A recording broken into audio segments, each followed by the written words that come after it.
नमन है उस क्षण को जब धैर्य का फल सत्य के रूप में प्रकट होता है। नमन है उस शक्ति को जो प्रदर्शन नहीं करती बल्कि सही समय पर सामने आती है। और नमन है उस निर्णय को जो केवल बल से नहीं योग्यता और मर्यादा से तय होता है। आज की कथा सीता स्वयंवर के निर्णायक क्षण की है। नमस्कार मित्रों, आप देख रहे हैं पवित्र पथ, जहां कथा है रामायण की। यह कथा प्राचीन परंपरा के प्रमाणित ग्रंथ पर आधारित है और शास्त्रीय मर्यादा के साथ प्रस्तुत की गई है। पिछले एपिसोड में हमने देखा स्वयंवर की घोषणा, राजाओं और राजकुमारों का आगमन, शिव धनुष का परिचय और सभी के असफल प्रयास। राजा जनक चिंतित हो उठते हैं। सभा में मौन और निराशा का वातावरण है। आज की कथा इसी मौन को इतिहास में बदलने वाली है। सभा में जब कोई भी राजा सफल नहीं होता तब महर्षि विश्वामित्र राम की ओर देखते हैं। वे शांत स्वर में कहते हैं, राम, अब तुम इस धनुष को देखो। यह केवल आदेश नहीं, विश्वास का संकेत है। राम विनम्रता से गुरु की आज्ञा स्वीकार करते हैं।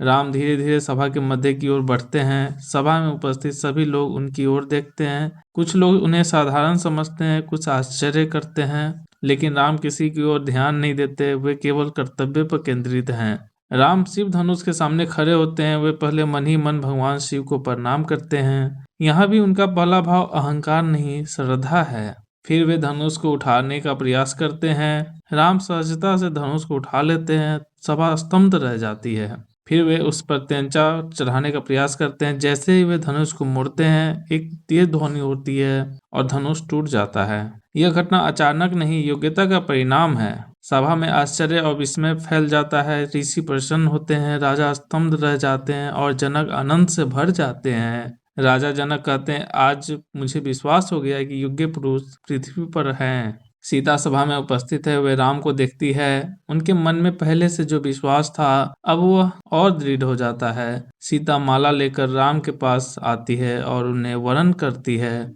यह केवल विवाह नहीं, धर्म सम्मत मिलन है। आज की कथा रामायण के बालकांड के उन सर्गों पर आधारित है जहां विश्वामित्र का संकेत, राम द्वारा धनुष उठाना और धनुष का टूटना विस्तार से वर्णित है। यह घटना रामायण के सबसे महत्वपूर्ण मोड़ों में से एक है। आज की कथा हमें यह सिखाती है, सच्ची योग्यता सही समय पर प्रकट होती है। विनम्रता महानता की पहचान है और सफलता अहंकार नहीं, जिम्मेदारी लाती है। राम का यह कार्य हमें यह सिखाता है, जो योग्य होता है वह स्वयं को साबित नहीं करता, उसका कार्य स्वयं बोलता है।